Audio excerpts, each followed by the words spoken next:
News.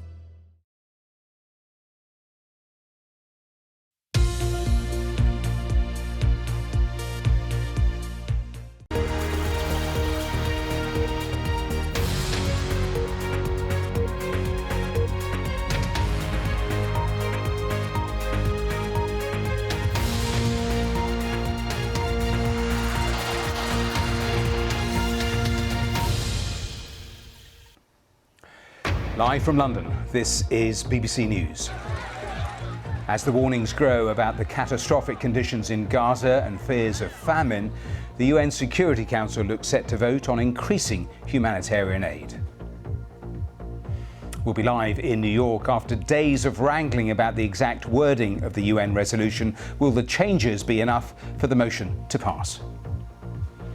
Police in Prague released body cam video from the moment officers arrived at the scene of yesterday's deadly mass shooting. The head of police talks about the horror of what they saw.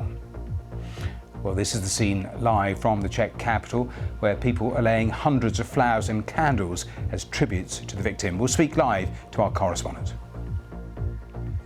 And Alex Batty, British teenager who was missing for 6 years, gives his first interview as police open an abduction investigation.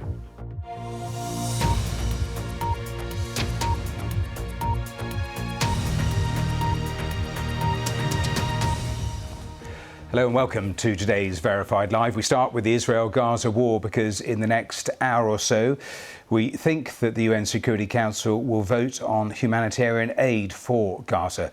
The vote was originally scheduled for Monday but has been delayed several times since then as member countries wrangle over the specific language in the document.